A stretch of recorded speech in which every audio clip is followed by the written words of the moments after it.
Hello, this is Greg Prado, author of the books Take It Off, Kiss Truly Unmasked, as well as the Eric Carr story, amongst many others. You're listening to the Shout It Out Loudcast with Tom and Zeus.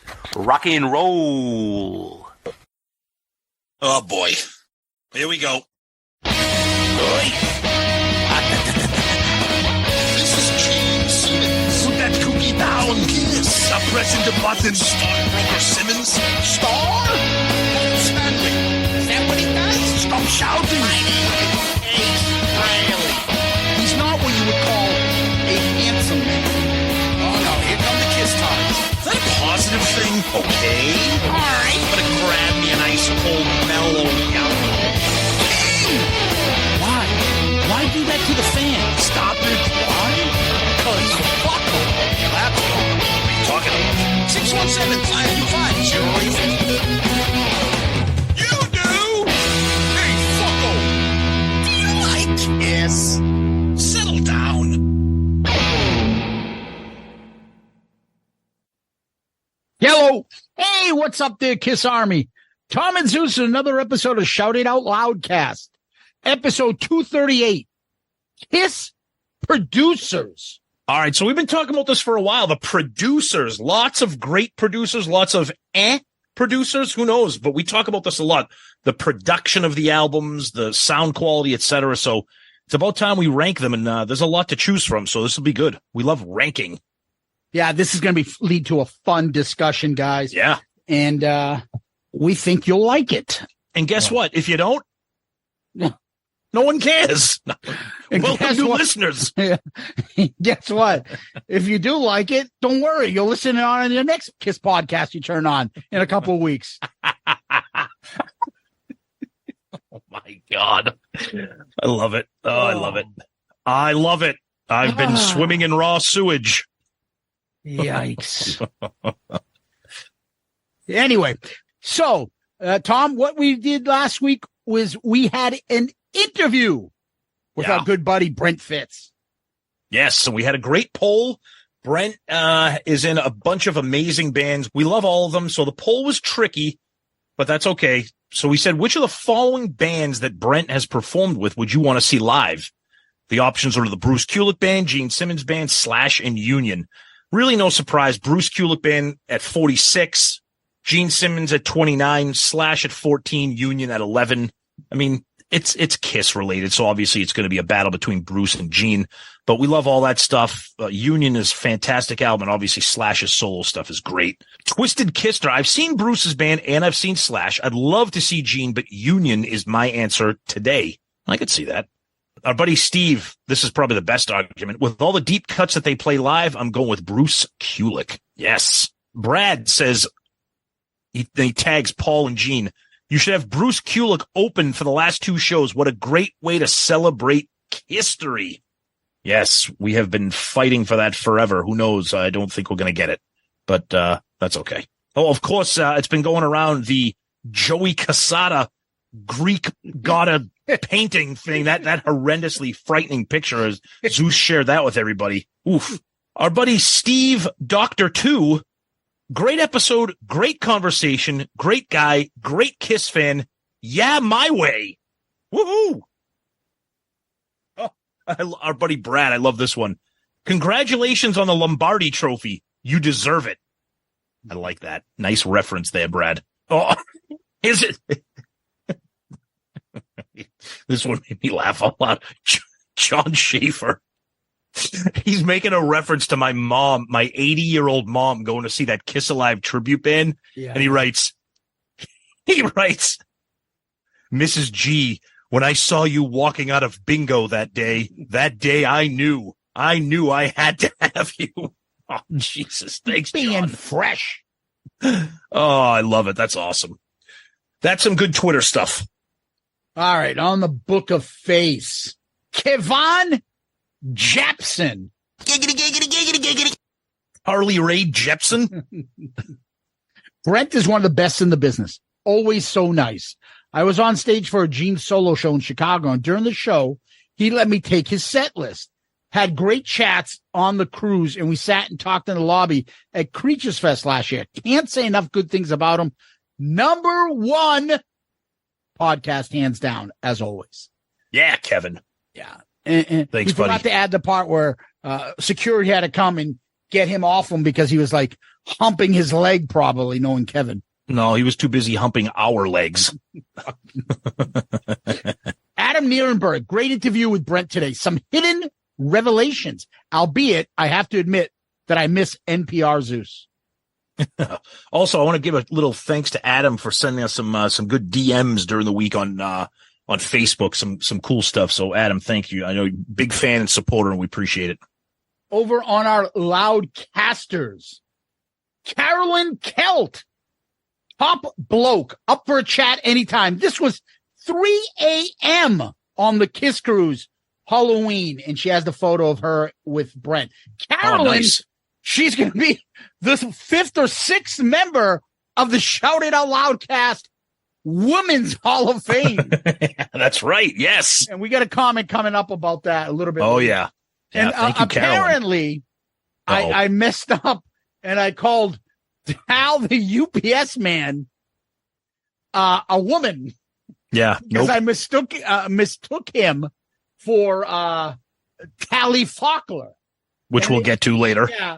And he sent a DM in which I think he said, listening to the episode today and 10 minutes in, I'm laughing my ass off. But I'm Tal, the UPS man, a man. He used to have like Tal, the UPS man in his fucking profile name. How the fuck did I fuck that up? I don't know. I love it. But anyways, getting back to the comments here. Joey Romanek, America's favorite realtor. I'm sorry, second favorite, thanks to his lovely wife, Tina. She's now the new number one. yes. And great photos of them hiking in their Shout It Out Loudcast gear. Yeah. Remember to go to shoutoutloudcast.com to get your Shout It Out Loudcast gear, folks. Yeah, we're working on the Joey Romanek Shout Out Loudcast hiking backpack. Matching beard stubble. And matching Joey Romanek official fanny pack to compete with the Paul Stanley fanny pack. And you can get the Joey Romanek doll come equipped with an iron to iron his jeans that he loves to do.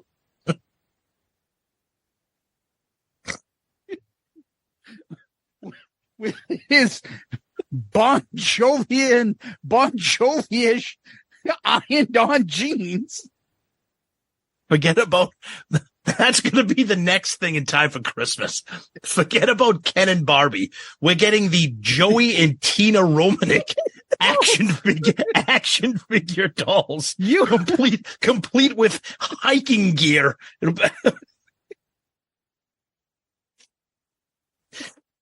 And there'll be different scenic background photos come equipped in like mountainous areas, wilderness. Maybe like a God of Thunder camping van that they drive around in.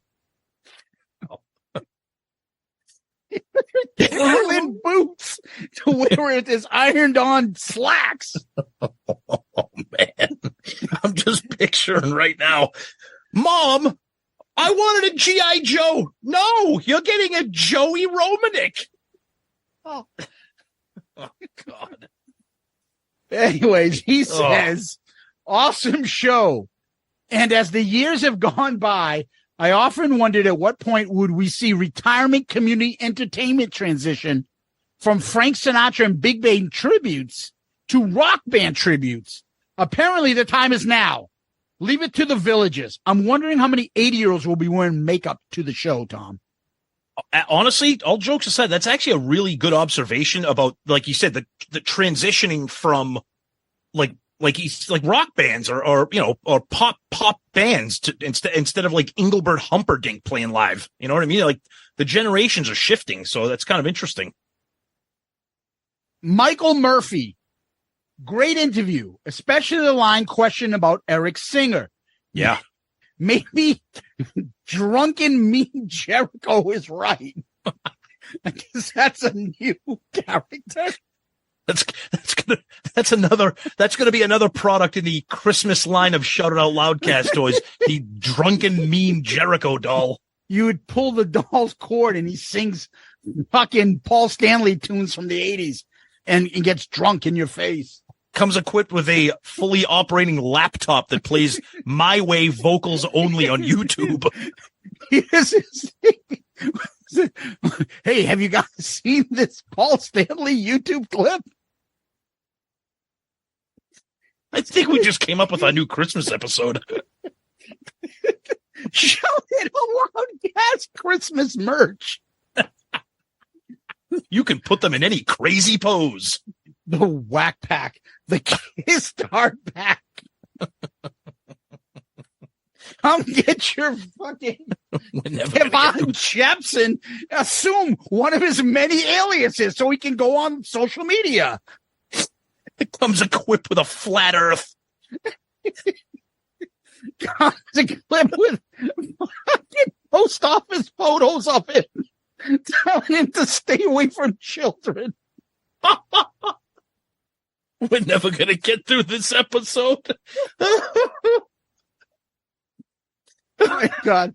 Anyway, maybe Drunken Mean Jericho's right. You guys really are journalists.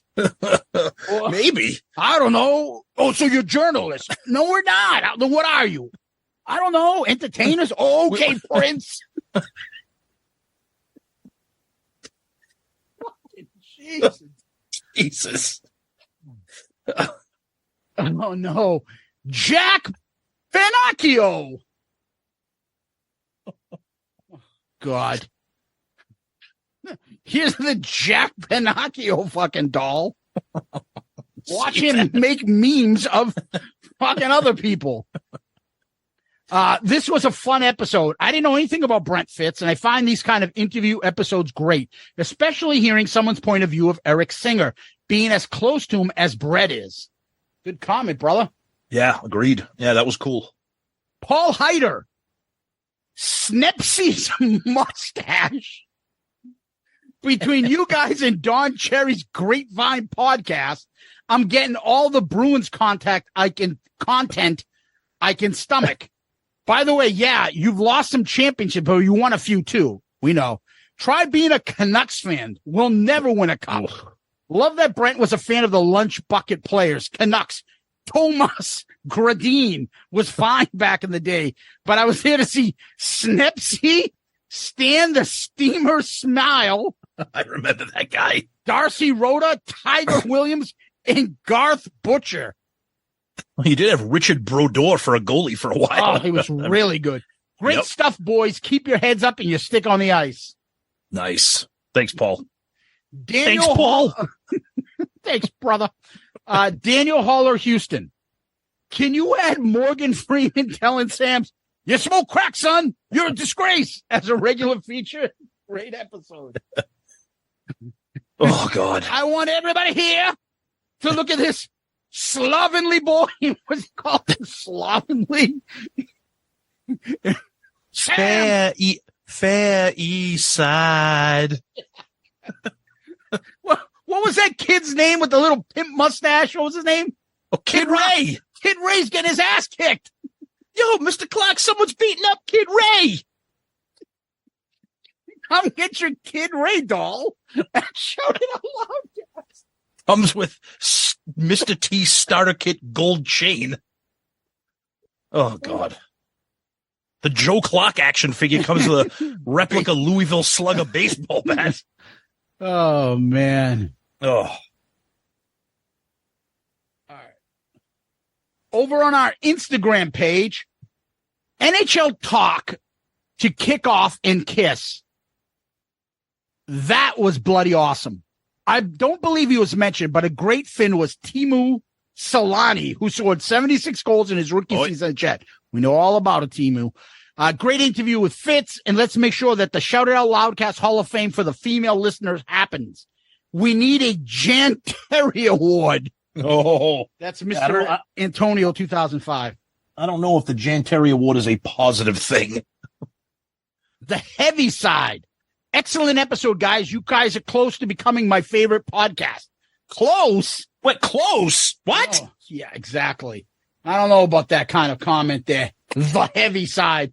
Yeah. Listen, if your name is the heavy side, you must be in the 95th percentile of our listeners and podcasters we know. He's probably a podcaster himself. Of course. All right.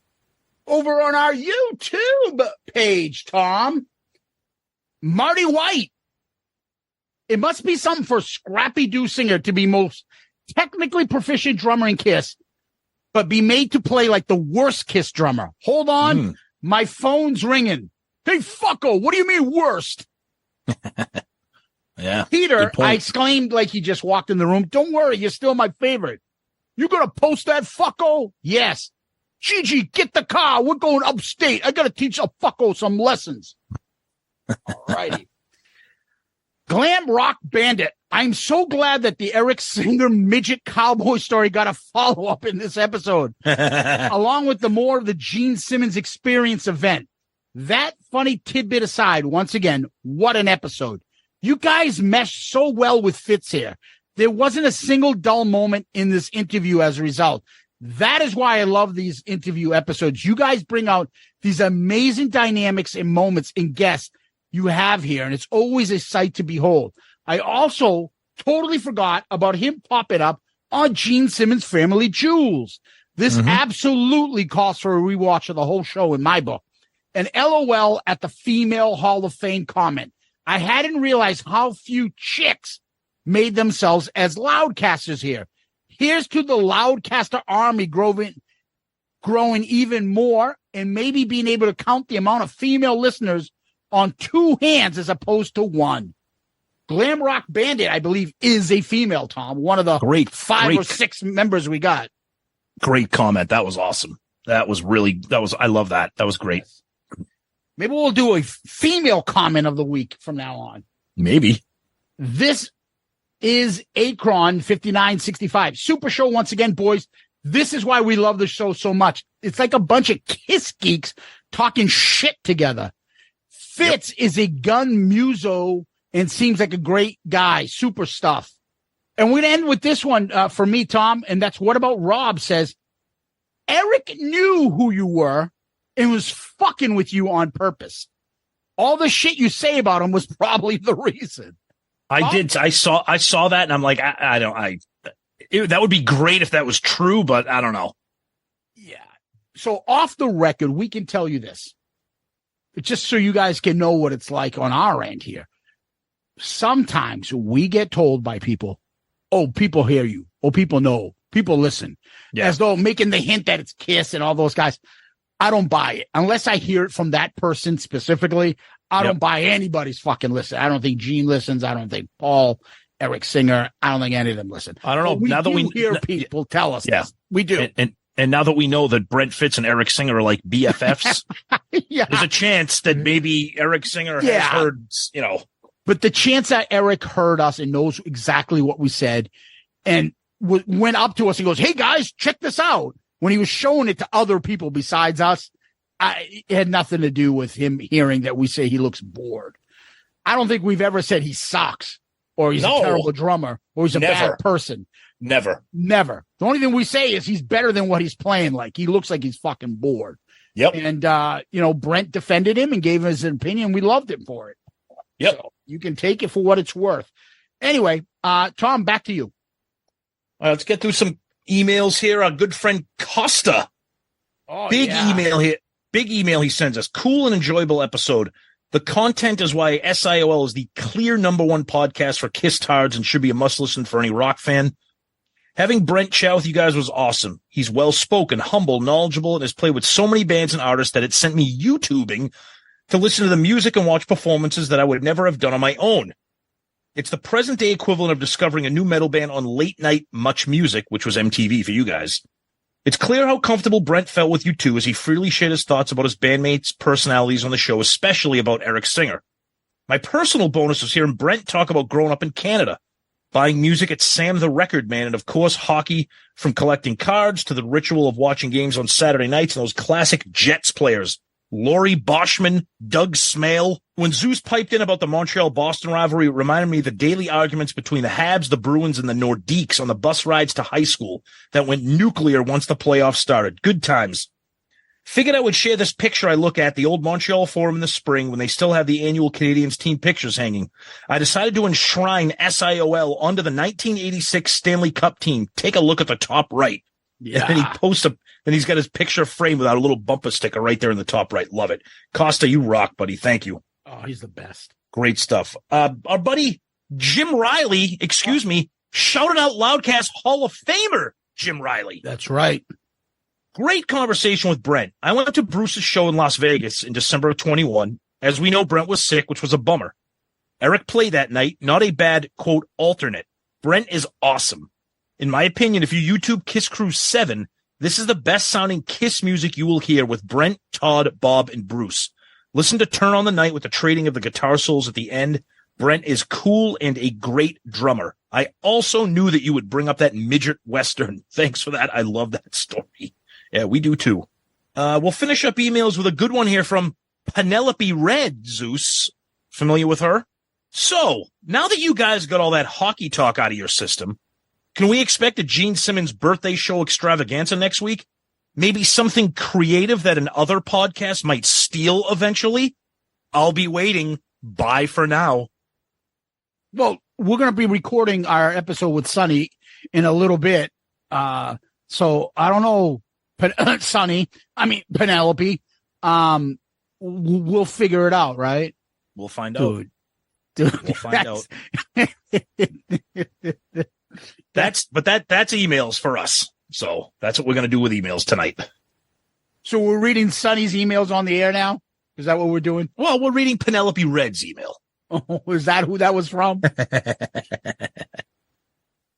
Tom would like to circle back just to one more comment, and that is this one.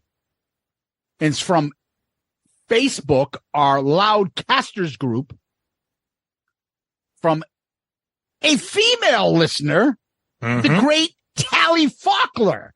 Mm-hmm. Not Tal the UPS man. Nope. This says, hi, I'm Tally Faulkner. Not Fokker. Fokker, I told you before. The cat has no thumbs. Anyways, I'm a shouted out Loudcast fan, and I have a vagina. I love that. That right there is awesome. Here it is, a picture of my husband and I on our last Kiss show a long time ago, September 2022. They're both wearing those Walmart Kiss Love Gun Tour 77 shirts we all have. Yep. And she made her poor husband wear a Kiss hat as well.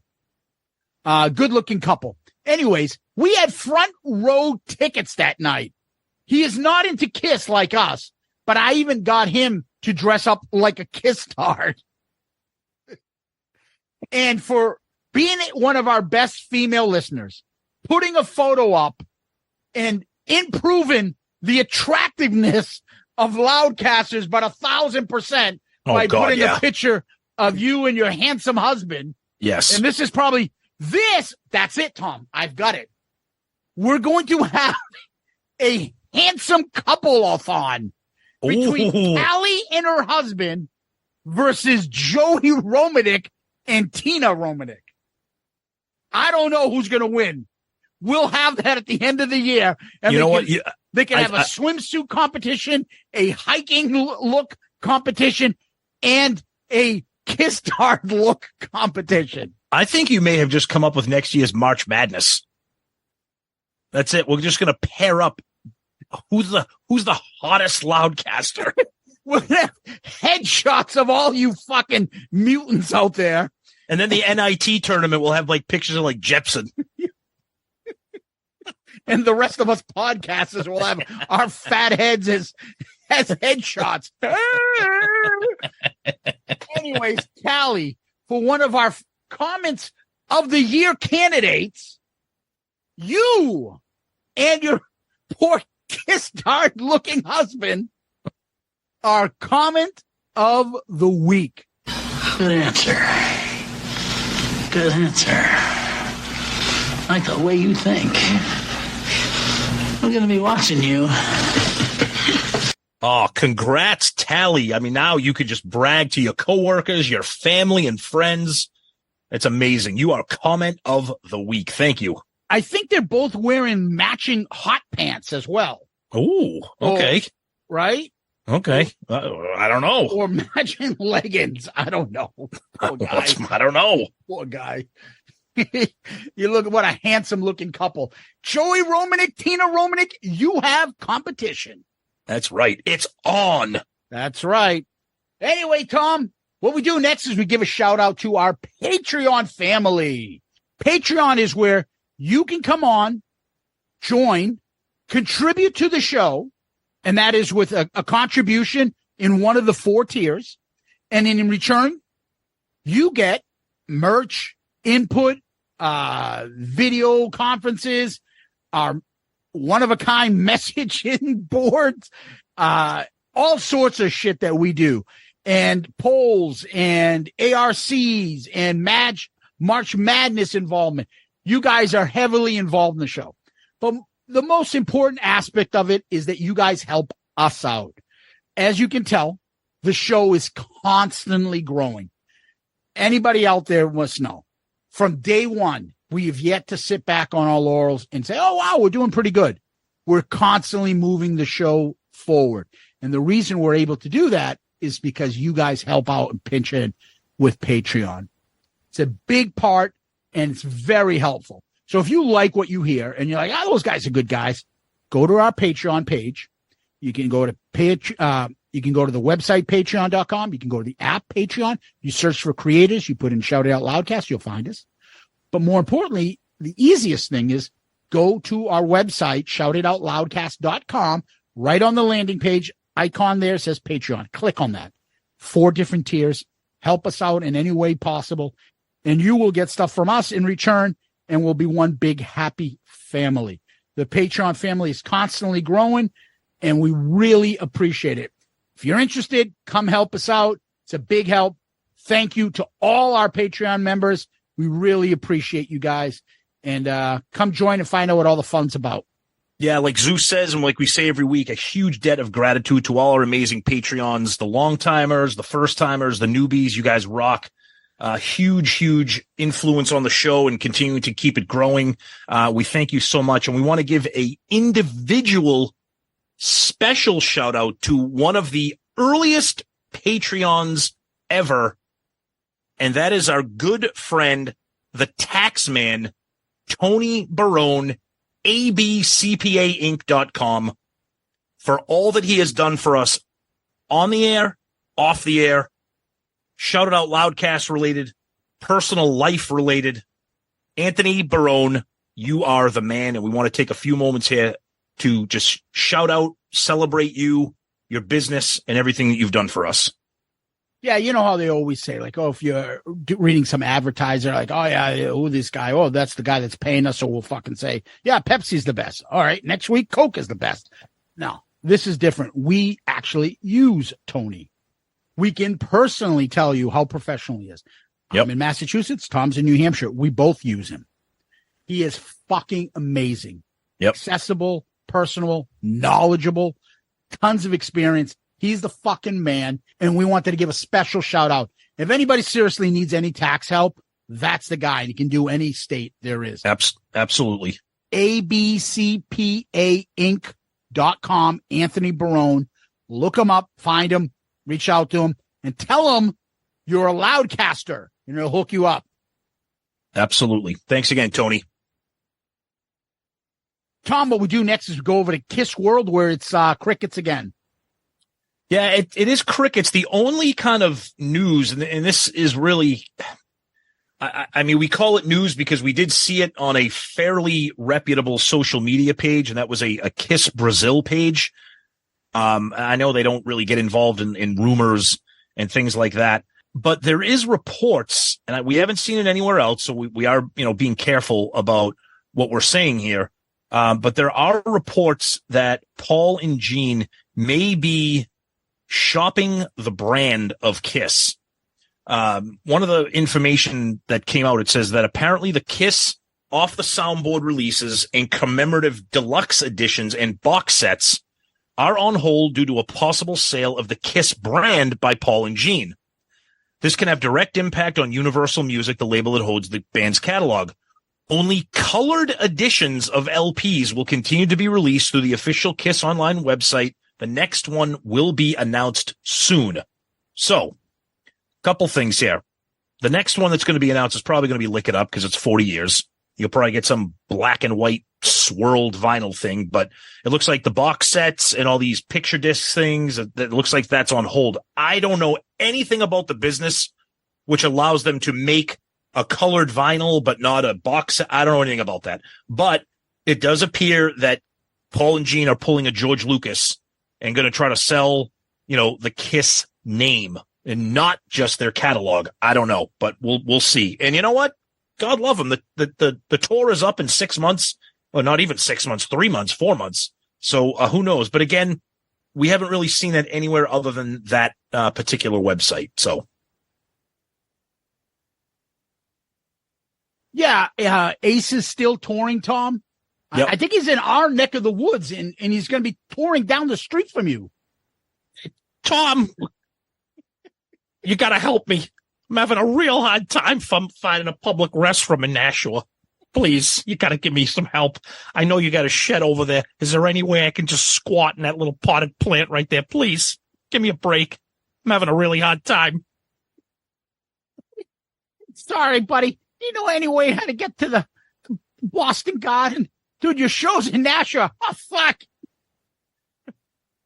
I guess Pepe gave me the wrong directions. Pepe, what the fuck you doing, brother? You try to make me miss the show or what?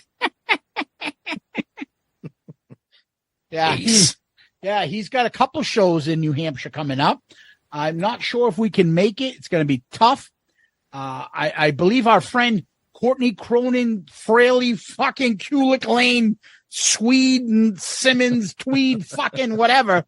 She's back in Boston these days, and she might be going to one of the shows, and we might be able to hook up with her and hopefully catch Ace performing. I got a couple gas players here. A guy named Jeremy, the guy named Gene on bass. He's pretty good. Oh, I mean Ryan. I do want to give a shout out to, I won't name names because I don't know if this person wants to be publicly named on the show, but a friend of ours on Facebook was sending us multiple DMs, almost doing like a live commentary on the Ace concert that he went to. Who, Roy Dam? Oh, God. Well, that's another episode. I'm going to say this. I know we talk about this a lot.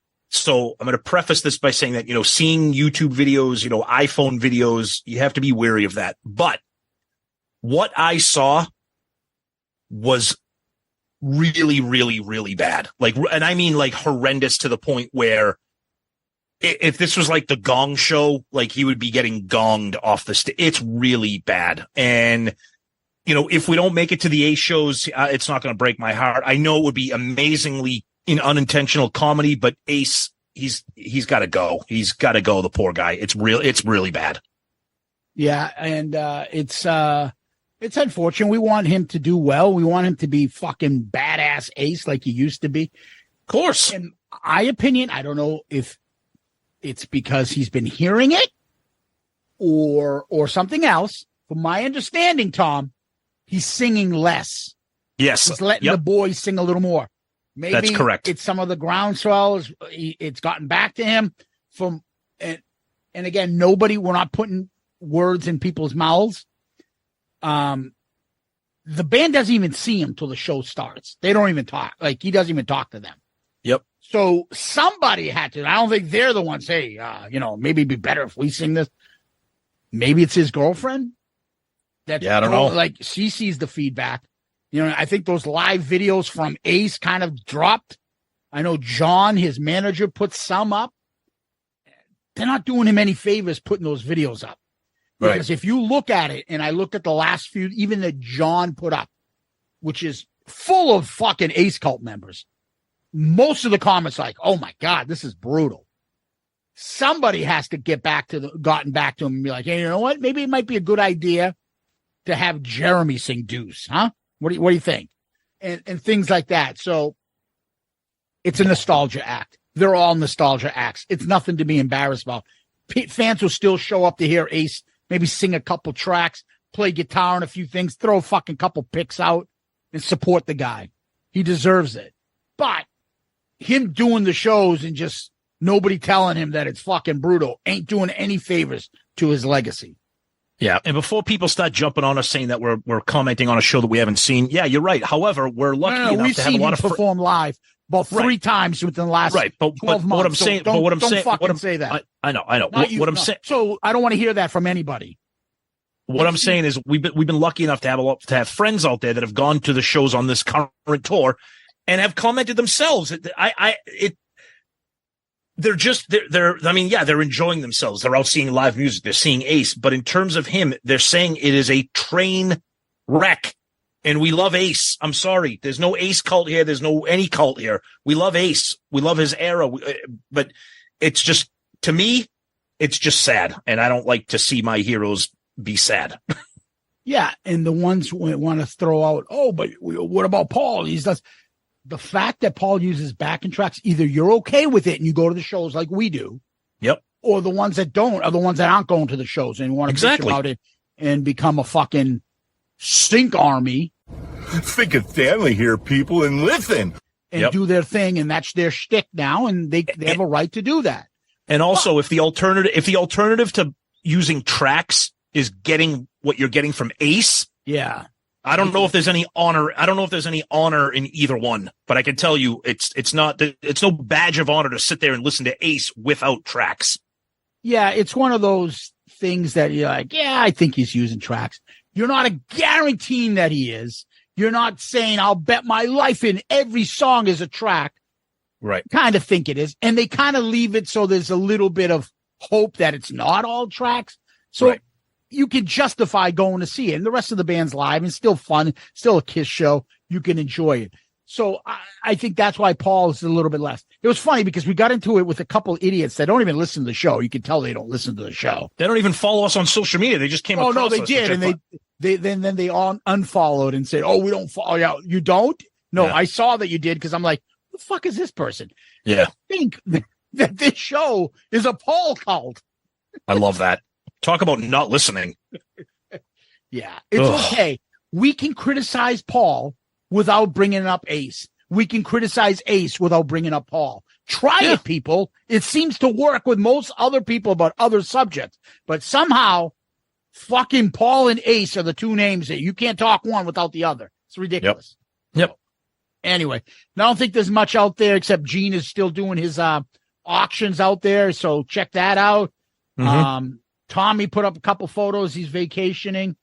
And Eric Singer's hanging out with our buddy Brent. That's right. Yeah. Talking midgets. Yep. Yeah. So why don't we take a little bit of a break while I go see if Ace is comfortable in the cot that I'm going to set up in your backyard. Shit. Zeus, this is pretty good. If you want to hook me up with some snacks, like some cashews and some sugar babies, I like those sweet little caramel, little crunchy things. You know, they're pretty good, but they get stuck in my teeth. I got to get a fucking toothpick. I'll ask my girlfriend Rachel to come over, and she'll pick them out of my teeth a little bit later.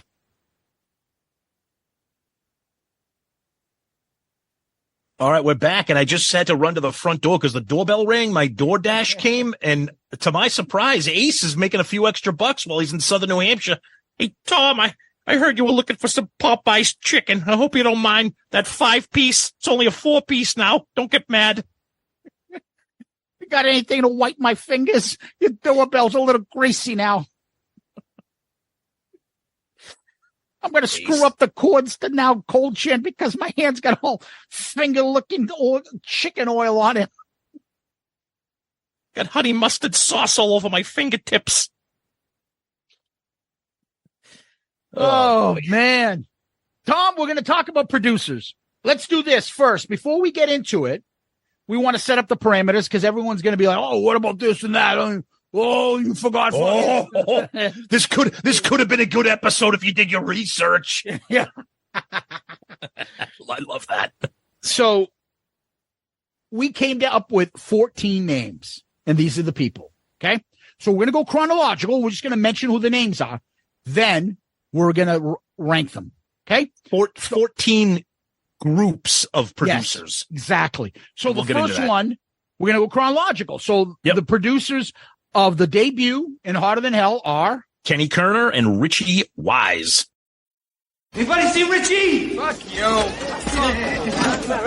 Anybody know why Richie did Bobby Lupo? so that's one. Number two Yep. was Neil Bogart did Dress to Kill.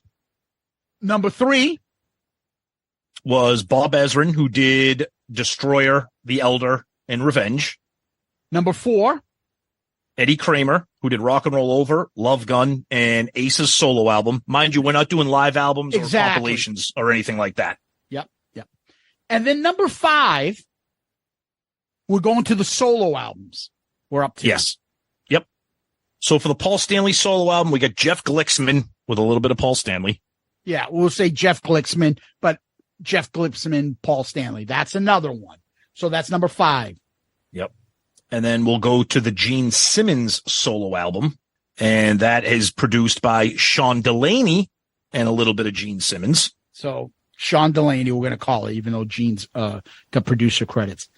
Yep. And then number seven. Is we're going to go to the Peter Criss solo album. And that is Vini Poncia, who also did Dynasty and Unmasked. Yeah, so if you go start ranking the album, it's funny because Peter Criss is alphabetically the fourth of the solo albums. Technically, Vini Poncia did the last three albums: Peter Criss, Dynasty, and then Unmasked. Yep. All right. So then we go to number eight.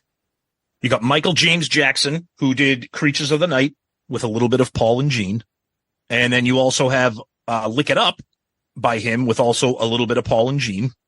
And you also technically had Killers too, right? Right. But we're not going to include that. Yeah, I know. Because I always think of Michael James Jackson as doing three in a row. Right. Just putting it out there so the Kiss stars don't lose, like get their panties in a bunch. And then who's after that?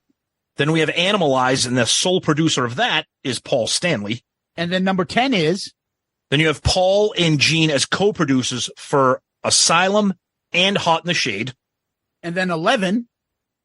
You have Ron Nevison for Crazy Nights. Who falls in between those Paul and Gene produced albums. Yep. And then number 12. Toby Wright for Carnival of Souls with a little bit of Paul and Gene. Number 13. Bruce Fairbairn, rest in peace, for Psycho Circus. And number 14 is? Greg Collins, who did Sonic Boom and Monster with a little bit of Paul Stanley on both. Yeah, not to be mistaken with actor Gary Collins with that helmet hairdo. Nice teeth, too. Yes. Anyways, that's the 14. So let's talk about how we're going to rank this, because this is not our favorite album. Like, so if you follow music, we talk about producers and engineers. There are albums that I'm going to have ranked very highly because of how they sound, not because I like the album, and vice versa. There's going to be albums I love that are going to be ranked pretty low because I love the album, but the sound isn't great. I like the songs. I like the chorus or whatever, but it doesn't sound great. So that's going to be a minus. So this is not like our favorite Kiss albums. We're ranking the producers. Yes. And we're not going to pull a Martin Popoff fucking analysis of the sound quality, fucking dynamics, and too specific. We'll talk about it, but we don't have that engineering background to get into that much of the weeds of these things. Right. So there are 14. Number 14 for me, and I think this is easily number 14, and that is Greg Collins and Paul Stanley. Now, I know the easy thought will be, oh, that's because those are the two newest albums. You just don't like them, and they're the least favorite popular albums. No. I think the production's fucking horrendous. I could tell you things from a layperson's perspective. So when I do all the sounds from the music that I'll put on our episodes, and I put them into Audacity and I download the stuff and I can see the wavelengths and all that stuff, When I take any track off of Sonic Boom and Monster, it's all fucking filled out, meaning it's all bleeding together. Yep. You can't hear any fucking dynamic or instrument or anything like that. So I think the sound is fucking terrible. The other thing, I think those albums have highs and lows. Now, I don't want to get into too much details about albums we haven't reviewed, like Sonic Boom, but I think they have a lot of highs and lows. So I think, although you might be the producer, more likely he was more the engineer. There was no control over, you shouldn't have this song on here. Right. No. This song sounds just like that last song, which sounds like that last song, which all three of them are not very good. They're just a song you did. There's no, I think, quality control. I think the sound is brutal, and just not a fan of the production on those albums. I'm going to agree with you. I know it's the easy way out, but I have the same thing. And that's because of, I know Sonic Boom and Monster. Okay. Not great albums. We pick on them, but Monster is one of the most horrendous listening experience. Your ears hurt. It came out during those volume wars. A lot of people say that Metallica's Death Magnetic kind of suffered the same thing. Everything is super compressed. There's no, like you said, when you're looking at it visually, like on Audacity or whatever, there's no breathing room for anything. So the sound itself is terrible, primarily on Monster. Sonic Boom's not great, but we are going to comment a little bit on the quality of the album because you're producing the album. Both albums have mediocre songs, and a lot of them sound the same, and they sound like they're thrown together. So I think the quality of the song, but more so for me, the quality of the sound. And that's Greg Collins pretty much doing what Paul told him to do, my guess, on both of them. Yeah, and another added aspect of it is you can also throw in, this is the Eric song. Yeah, this is the Eric song. And they both have almost same fucking title, and they almost sound the same. And then now I like the Tommy songs, but this is the Tommy song. It's almost like he's just you. Okay, Paul, I'll do this one. Okay, this is the song you want. Okay. Yeah. No input. No, you're right. Number 13. Not going to go far from it. Same thing. And that is a legendary producer, Bruce Fairbairn. And that is Psycho Circus. What a mishmash, fucking potpourri of an album. All over the fucking place. No direction. You're Bruce Fairbairn. You've produced some huge albums. They selected you for a reason. This is the song selection you chose. You didn't put your foot down and be like, dude, Paul, I know you want to bring session guys in here. Let's work with these guys. And if they can't do it, then we'll get those guys in. Why are we starting with session guys in here? This is a chance to do a legendary Kiss album. I'm assuming that's why he thought he was brought in. Hey, let me work with legendary Kiss to get an album. This is the first one that they've worked on since the 70s. And this is what you get? Horrendous. Yeah, unfortunately, that's going to be my pick too. And I know the people listening to this are going to say, the three newest albums or whatever. But look, I will give credit to Fairbairn for one thing. I think the sound of the drums on this album are fucking fantastic. I think some of the sonics of the album are pretty good. But the fact that the album is all over the place, it's misdirected. We said it during our review. If you missed it, go back and listen to our Psycho Circus review. There's no fuck me, suck me, kiss songs. It's all, Dreamin', Raise Your Glasses, Psycho Circus, Journey of 1,000 Years. And I get it. That's what they wanted. So to me, this is kind of a little bit different than the other rankings where the sound isn't terrible. It sounds okay, but I just think the production quality, the quality of the songs, and like Zeus nailed it with the musicians. It's not even Kiss. I just think that penalizes them. And I know it is known that God bless Bruce and rest in peace, that this was kind of not really a good mix with the band. And he was kind of criticized about, he didn't really understand Kiss. Well, why didn't you, if you brought the original Kiss back, go to a producer that knows the four of you guys? Exactly. You brought he had a name for himself. He should have put his foot down. Yep. And I agree. said, no, this is what I want to do. Now you're right. A song like Within, the drums on that, fantastic. The sound is okay. Yep. But even fucking to look back and be like, the Sappy Peter ballad, look, I know Peter can sing, but you got to give him something better than this material. Like things like that. I agree. And because he's such a great producer, he gets penalized for the disappointment.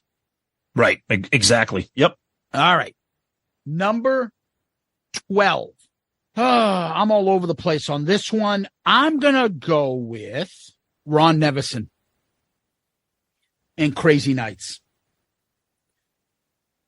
You've got a Paul Stanley in the fucking great zone that he's in. And you put his fucking nuts in a vice and he hits notes that he can never hit again. Way too much keyboards on this album. Way too much. But then again, he pulls out tracks like No, No, No, which are rocking. And then he's got Turn on the Night, which is one of my favorite songs of the non-makeup era. Okay. Thief in the Night is pretty good, but this is not a Kiss sounding album. Way too much keys. Another guy who had a name who I expected a little more, trying to get them to do a little bit too much, like Bon Jovi-ish kind of stuff without being able to pull it all together. I think he did a much better job than Bruce Fairbairn did and the rest, but disappointed in way too much keys and Paul singing way too high.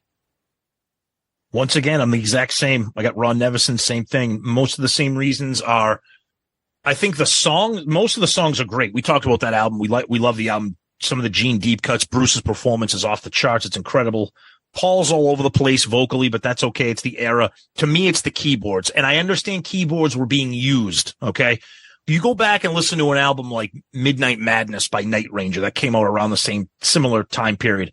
The album fucking kicks ass, but it has keyboards, but they're used in a way that kind of supplement what the band is doing with their guitars. Okay. And it's tolerable. I mean, yeah, is the album of the time? Yeah, but it's not like the songs aren't soaked in keyboards like they are here. And I just think that's one of the misfires with this. Now, I think we talked about this when we reviewed Crazy Nights. I have a bootleg of kind of like the raw sessions of this album that don't have any keyboards at all. Some have very minimal keyboards. Yep. The album sounds incredible. It's a whole different fucking album. But it was 1987, and that's what they wanted. So, which makes this even worse because you could have had it because you heard the difference without it, and you chose the version that you put out. Exactly. Yep. Number 11. This is where it gets tough. I agree. I'm going to go with Gene and Paul on this one, and that is the Asylum production and Hot in the Shade. Asylum, not so much. But Hot in the Shade sounds like it was fucking put together with my old boombox from one tape deck to the next tape deck. When I was talking about like moving songs onto Audacity, when I put songs onto these episodes, you got to see what the wavelength looks like when I move a Hot in the Shade song on. It sounds like it's like at a reduction sound quality of like, I don't know, 40% of what everyone else is doing. Horrendous. The other aspect of it, I don't agree with this, but people always say that Hot in the Shade is too long, that they could have cut this down, maybe made another EP or fucking take those songs and put them on another album. So the actual song selection on Hot in the Shade could have been done better. Reduced it by a little bit. Now, I always say, well, I would take out Betrayed and fucking the other Gene song that I'm not a big fan of, Prisoner of Love. And other people will tell me I'm crazy. You should take out Read My Body and something else. This is why I say, fuck it, just leave them all in there. But the fact that I know that they exist means leave them all. If I didn't know they existed, then I would be like, yeah, they put 10 songs out and these are the best 10 songs. So I would put the Gene and Paul collaboration mostly because of Hot in the Shade, not Asylum. I think Asylum's great. I think the 10 songs they selected are fantastic. I don't think there's a problem really with the production on that. So I would say Gene and Paul is my 11. So we're 4 for 4 with the same here. I have Paul and Gene also. And again, like you, primarily for the production and the sounding of Hot in the Shade. I absolutely love these two albums. Two of my favorite albums by far, Asylum and Hot in the Shade. But Hot in the Shade sounds like complete shit. Asylum sounds okay for the time, but to me, I'm not penalizing anybody on song quality or songwriting. I know that, like you already went over it, there's a couple of songs on Hot in the Shade that people wish didn't exist and that it should have been a 10 or 11 song album. I'm not going to say that. But the sonics of Hot in the Shade are terrible, and Asylum is meh. It's okay. But yeah, that's my ranking pretty much for the same reasons. Number 10. This is, again, what am I going for? Yeah, exactly. This is where it gets tricky. The average, or I'm going for the high points or the low points. So number 10, I'm going to take Vini Poncia as 10. Oh, I thought you were going to have him dead last. No, because I think this production on Peter is excellent. I think I give people more leeway on the solo albums because the band members themselves are like, this is what I want to do. These are the type of songs I want. So they're like, all right, this is what you're choosing. So I'm not going to penalize these producers for the songs picked. I think the production is perfect on Peter. I think it works well. I think he picked good songs. I think the sound's great. Then if I go over, I think Dynasty sounds awesome. Listen to how awesome Sure Know Something is on Dynasty. Yep. However, for as good as those ones sound, he is horrendous Unmasked. Unmasked is one of the only albums when I talk about when I review, one of the few ones that production is a reason why I think it's one of the weaker albums in the Kiss discography. I think it like I always talk about, it sounds like a boombox and the treble is broken and the bass is off. It just sounds so 80s weak, wimpy, poppy shit. I think there's way too many pop songs on it. Even the rock songs sound weakened by his production. Okay. So even the A songs, which have nothing to do with pop and really, they're probably guitar sounding songs, don't sound like Talk to Me sounds weak, and it shouldn't. Even Two Sides of the Coin should be more of a rocker. Okay. I think he destroyed that album. I think he did a horrendous job. Now, it could be the band's direction. It could be good friend Holly Knight now using keys on an album, which they never did before. I put that on him. By this point now, it's his third effort with Kiss. Technically, we count Peter's solo album. Brutal. So I'm putting him at number 10.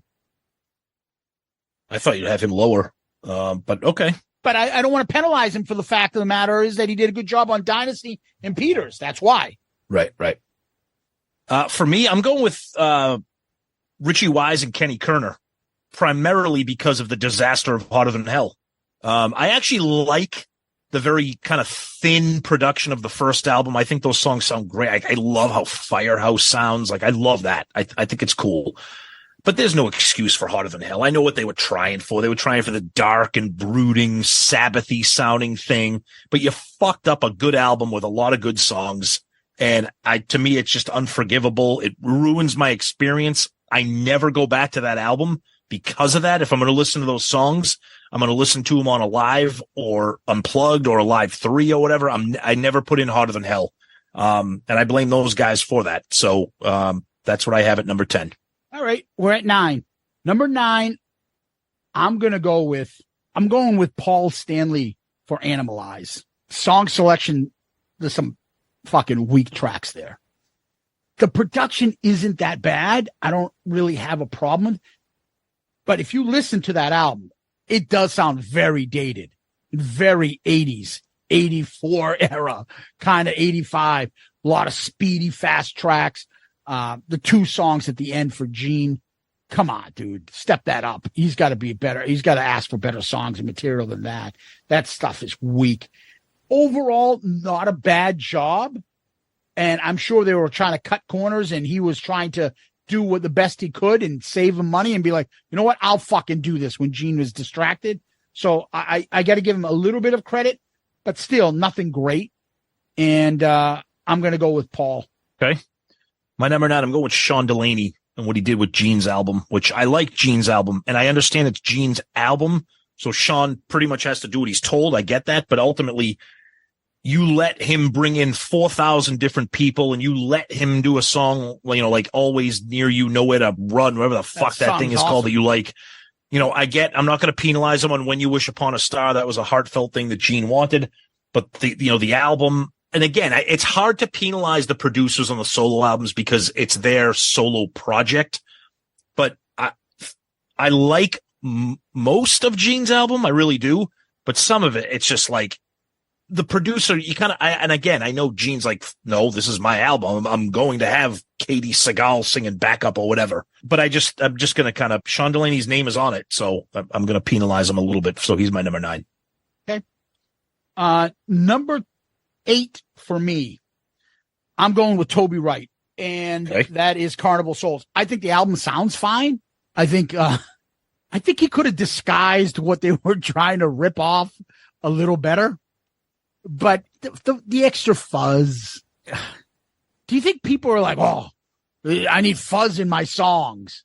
No, but you could have had a darker image and darker songs without adding that extra element of it to kind of, I don't know, it just makes Kiss look bad and cheapens what they were trying to do. Hey, look, Kiss isn't doing songs from the fucking 70s sound in the 80s either. Everybody moves their sound along with the times. I get it.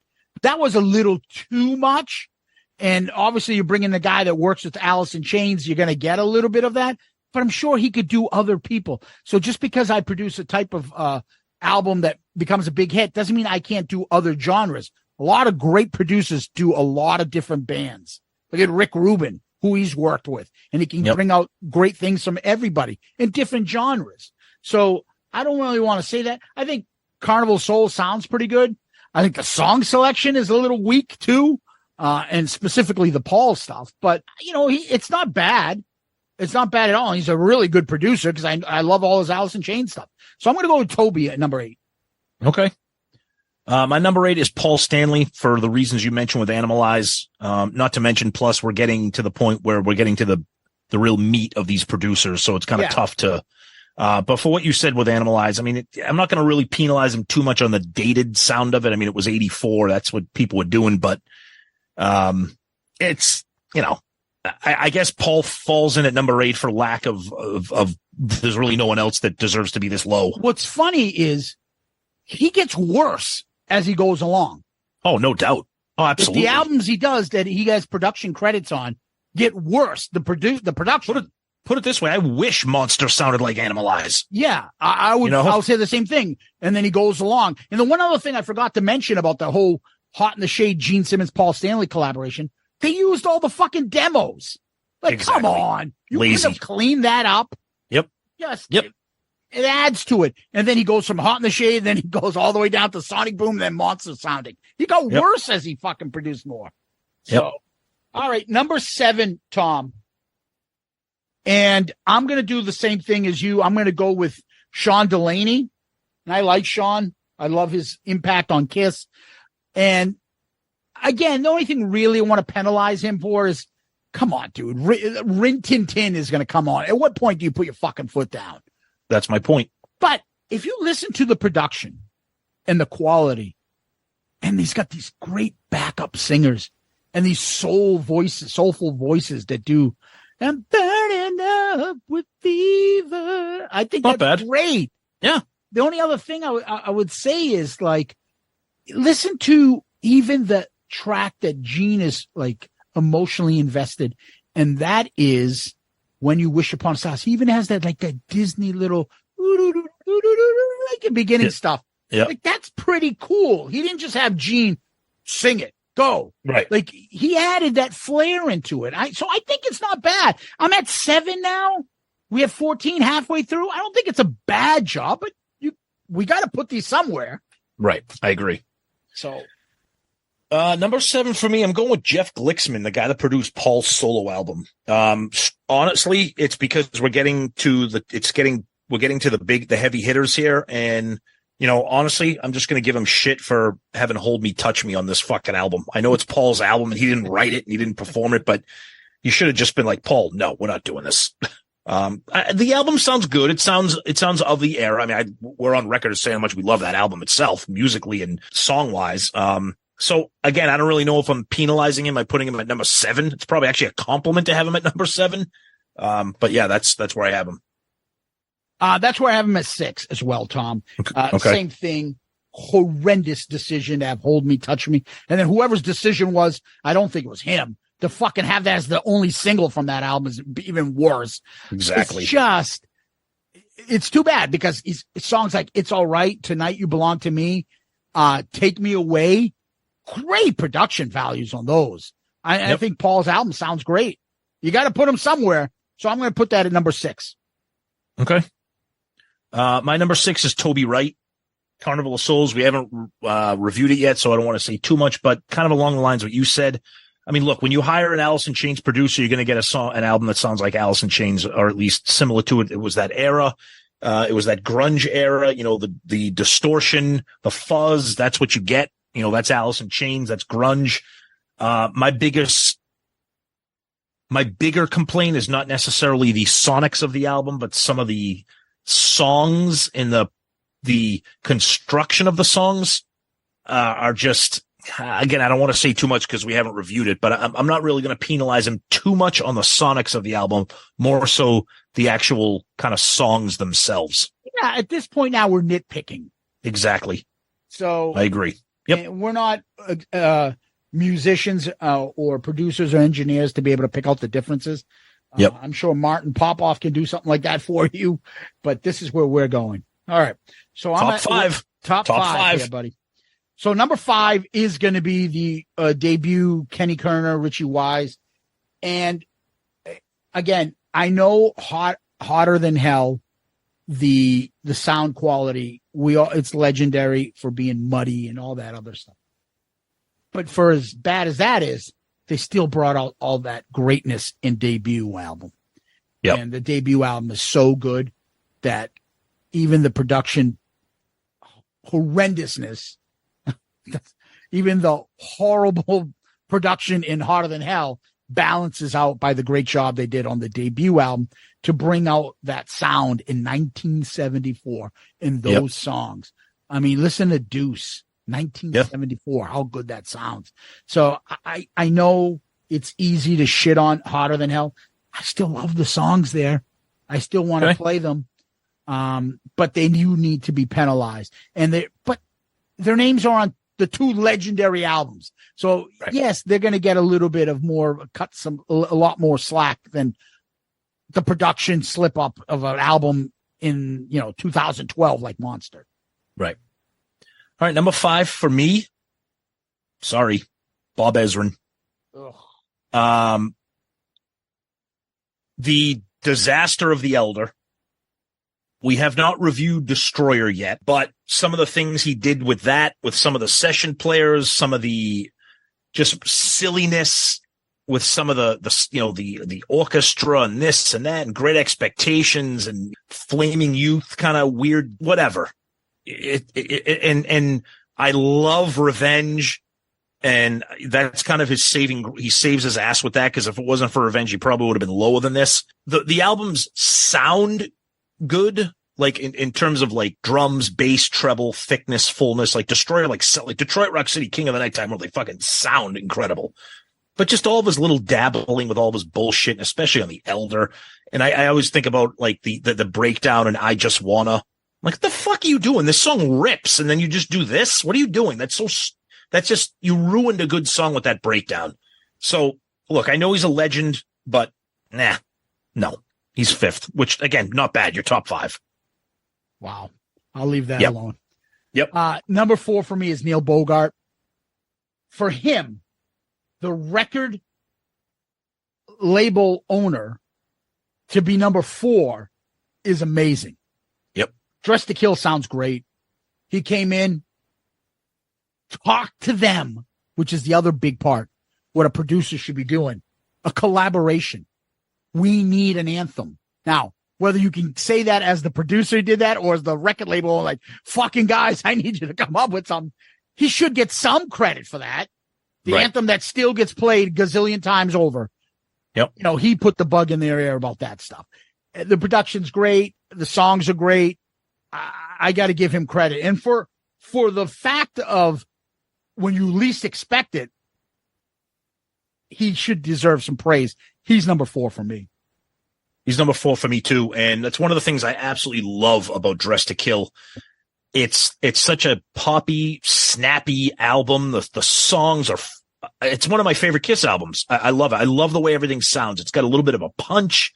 When I say poppy, it's not like unmasked poppy. It's not like the drudge of Hotter Than Hell. I just think it's a really nice job for them. And it's an album I love listening to. I think songs like Rock Bottom, they just sound great. Not to mention the songs themselves, I think are great. And I think Peter is off the charts, the way his drums sound and what they got out of him. The production of the dual vocals that Paul and Gene, you can really, really hear that come through. So I think it's a really well produced album. Yeah. All right, Tom, top 3. Yep. And this is where I'm going to get fucking people going, what? Eddie Kramer, number 3. That's worse than my Ezrin pick. No, it's not. The fuck is wrong with you? I think Eddie Kramer let those guys play and do some rock songs. I'll give him credit. Yep. I give him way more credit for what he did on Alive than I'll give him credit for the studio albums. I think Kiss had those songs in them. I think at that point they were in their fucking creative, the juices were flying and they were going to come up with some great songs regardless. He still let them put Then She Kissed Me out there. I feel there's some shit in, the quality is awesome, but I don't really say, I think he got out of their way. I don't really listen to those 2 studio albums and be like, wow, listen to this, because I can tell you, I like fucking the production of like Calling Dr. Love off Double Platinum better. I love how they did that a little bit different. So there's little things in there, but I mean, it's Eddie fucking Kramer. I think he got the band and he let them be, and he got great quality sound out of them. I just feel like if we're going studio albums, he's number 3 for me. Okay. Number 3 for me is Vini Poncia. I'm going to give him a little bit of a penalty. I like Unmasked, but I mean, I actually love Unmasked, but I think it pushes the envelope on being a little too slick. I love Dynasty. Love that album. And people might say, well, what's the difference? They sound kind of the same. I don't know. You brought up a great point. You brought up a great point when you listen to like Sure Knows Something. I mean, for God's sake, the song is just incredible. And I do love Unmasked. It's a little bit, a little heavy on the slickness and the popishness. But again, you're the 3rd ranked producer for me. So I love him. I love everything he's done. So yeah, I just penalize him a lot for Unmasked. I don't have a problem with his production on Peter's album. Yeah. I don't have a problem with his production on Dynasty. Yep. Okay. And plus he also had the balls to be like, yeah, I just produced your album, Peter, but you're not playing on Dynasty. Yeah, exactly. What the fuck? And Peter's album sounds amazing. Yeah. Yep. I agree. All right. Number 2. And this is the controversial thing, and that is I'm putting Michael James Jackson as number 2. And I'm putting him over Eddie Kramer. I almost had him as number 1. Fan-fucking-tastic. If I think about it right now, I'm not going to tip my hat right now about what we got on Lick It Up, because we haven't done that yet. But what's the worst song that came out of fucking Killers, Creatures and stuff? Keep Me Coming? That's the worst song I can think of off the top of my head. I mean, come on. And just the bonus he gets for what I think is not overrated, and that is the Creature sound. And I'm not talking about just I Love It Loud or Creatures of the Night. Listen to the way Danger sounds, the drums on that, or Killer. Just incredible. I Love It Loud is legendary for those drums. It's just an incredible sound. So then you get into Lick It Up. He could have brought out, hey, you just did an incredible album of Creatures of the Night. It flopped. We're taking off the makeup. We need a fucking kick-ass album. And boy, did he fucking do it. That album rocks. And he did an incredible job at the band at its probably most vulnerable state since Destroyer. And he hit it out of the park. I just can't say enough of good things about him, and only because my number one, he's not there, but Michael James Jackson is still extremely underrated. Let's not talk about the fact that the 4 songs that they got out of him from Killers after coming off of Unmasked and The Elder, this is what he got out of them. Think about that. Unmasked, Dynasty, The Elder, and he comes in with the songs from Killers, Creatures, and Lick It Up. I mean, come on. Fucking amazing producer. Yep, I agree. I got him at my number 2. Primarily we haven't reviewed Lick It Up, but Lick It Up sounds thick, full, heavy. It has a timeless sound to it. It doesn't sound dated at all 40 years later. And especially, I've talked about Creature of the Night, what I think it might be overrated, but God love him. What he did for that band as a comeback album and made them sound heavy and nasty and loud and bombastic. And then getting him back on track with those original songs from Killers. He's incredible, and he doesn't get enough praise. He's an incredible producer. Love him. And God bless him too. Died way too young. Never got a chance to meet him. The great Michael James Jackson. Number 1. You knew this was coming. Bob Ezrin for me is number 1. It's not even fucking close. Not only does he fucking impact the sound of Kiss, like the sound of Revenge, the sound of Destroyer, and the sound of The Elder, better than any sounding albums, with the exception of Creatures for me, by far. In addition, nobody even comes close to the amount of hands-on impact he had to those albums as Bob Ezrin did. Help write the songs, he helped them become the band that they are because of Beth. The fucking all that storyline behind Detroit Rock City. The fucking idea to bring up, no, fuck you, Paul. Gene singing God of Thunder. Oh, by the way, I get this crazy idea, make the kids sound like little fucking devils and demons in the background. Who the fuck else is impacting these albums like this? Not anybody coming close. How about the production he does on Revenge?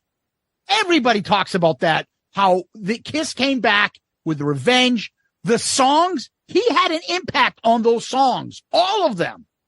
So he's not Eddie Kramer, back off, let me help you, and I'll turn the knobs and get what the sound that you want. He was involved more than anybody. And I think, God bless Ezrin, Kiss would never be where they were without Bob Ezrin. It's all right. Yeah. I got him 5th. Number 1 for me, Eddie Kramer. Every single thing he produced it's all my favorite stuff. All Kiss Alive 1, 2, 3, Rock and Roll Over, Love Gun, obviously. I'm not a huge fan of everything that Ace does, but his solo album sonically sounds absolutely incredible. He gave Kiss what I want. Plug in bass, guitar, drums, vocals, garage band sounding, gnarly sounding, nasty sounding, not super produced, not super slick, not perfectly sounding. I talk about endlessly about how much I love Love Gun, but the sonics of Rock and Roll Over might even be better than the sonics of Love Gun. The band sounds on point, and then I know we're not rating them for live albums, but I can't deny the fact of what he did with all of the live albums. I just think everything he did for Kiss is what I like, just a plug-and-play rock band with not all this other shit that Ezrin did. And again, I have Ezrin 5 because I give him credit, but Eddie Kramer is just bare knuckles, down to the bone rock music, and I love what he did for them. So it's funny, if let's say we added the live albums, do I move him? I might, because Alive is so incredible, and without him, I'm sure it never would be. Yeah. Alive 2, I know everybody from our era is like, oh, Alive 2, Alive 2. Alive is so much better than Alive 2 sounding. And then the 5 songs on Alive 2 never got into them really. So I'm not sure I would move him above Michael James Jackson, but you can't say Eddie Kramer without saying Alive. So Right. I'll give him that. Right. I will tell you, I think this is a great list.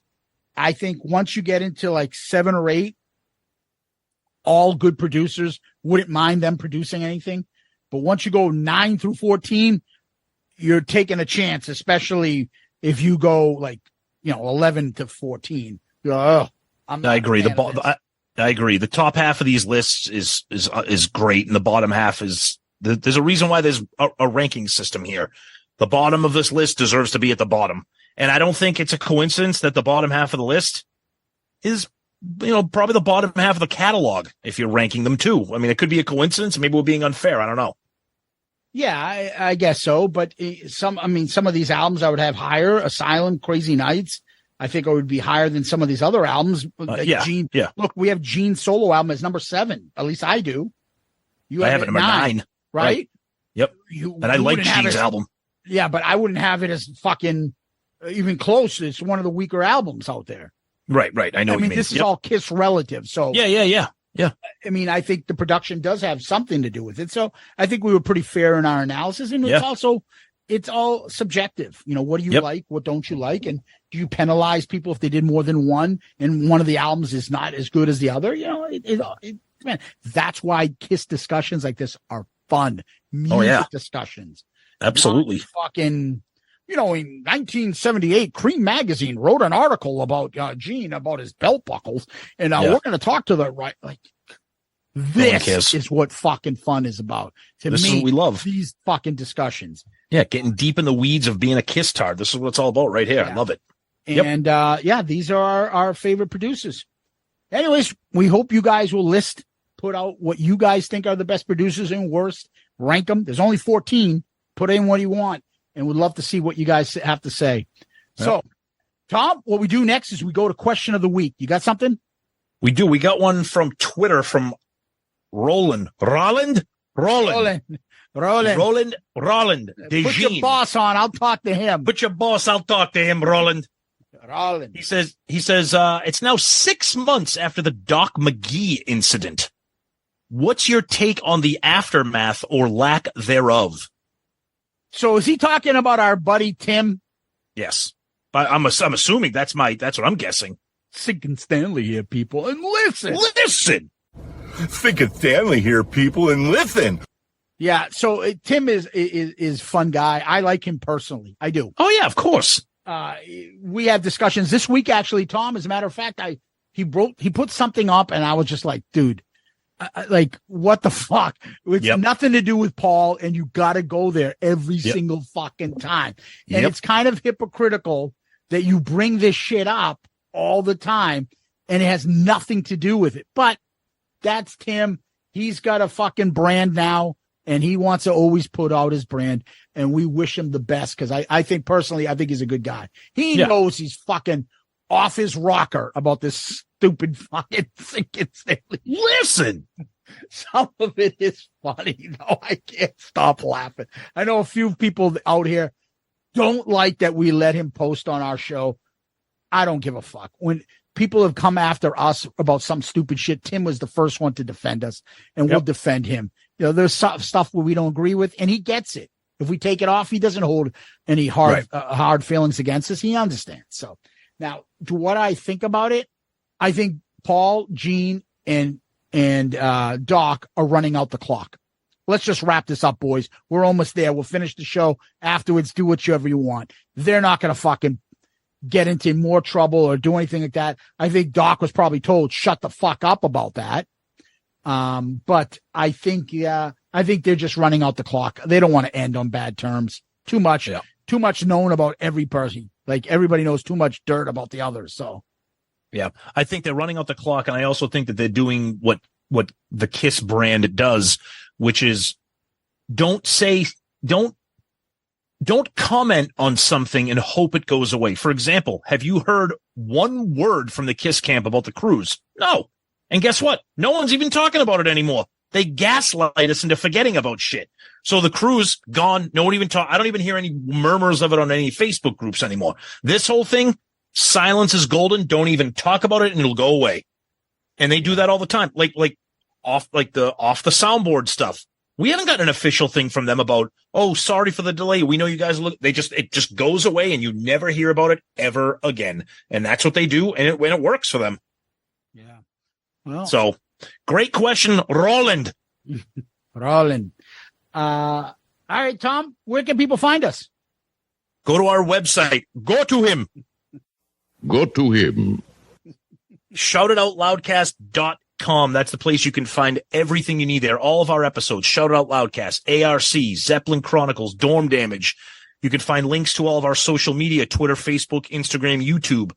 You can find links to our Amazon store, links to our Patreon and our Pantheon brothers, which we'll talk about in a minute. You can also send us messages directly through our website, which is great. But if you want to go old-fashioned, you can use our email, shoutitoutloudcast@gmail.com. We read every one of your emails. Sometimes we don't get to everyone during the show because we don't want 6 hours of feedback. But please, if you want a question of the week, or if you want to be part of our upcoming mailbag, please send us an email, or you can use the website, and your questions will be filed away for future use. So please, we love questions of the week. And of course, everybody loves our mailbag episode. And of course, as I already mentioned, our social media, Twitter, Facebook, Instagram, YouTube. I'm sorry, it's not Twitter anymore now. It's X, because fucking Bozo the Clown has to change everything. The fucking Bozo. Oh, now you're not allowed to block people too, apparently. Yeah, whatever. So we're on X now, whatever. So please check us out on that. And again, a huge thanks to all of our Patreons. We love you guys. Once again, another shout out to our buddy Tony Barone of ABCPA Inc. You're the man. Yes. Thank you for everything you've done for us. And we always like to mention that we're a proud member of the Pantheon Podcast Network of music related shows. Check them out. Yeah, Tom, I always tell people they can DM us on Facebook, Twitter, Instagram. We got a lot of DMs on a lot of different subject matters. Feel free to send it to us. We'll try to get back to you, but we always try to look at everything. So again, we appreciate when you send us those. Go to our YouTube page. Subscribe to us there. Show is constantly growing on YouTube. It helps us out. Subscribe to us. And then give us a 5-star child review. Go to Apple Podcast and give us a 5-star child review there. You can do it on Spotify, Facebook, Podchaser.com, wherever you can. We'll read those on the air, and we appreciate when you do that. Another great way to help the show. So we always talk about Patreon. We always talk about subscribing to our YouTube. We say, go and give us a 5-star child review. And then we always tell you to go to our merch store right from shoutitoutloudcast.com, shoutitoutloudcast.com. Go and look at all the shirts designed by the great Jeff Trott. Yeah, Trotsky. Yeah. And Jeff designed some shirts with us. And we got a lot of great stuff out there. Get them now while they're original before they get ripped off by somebody else.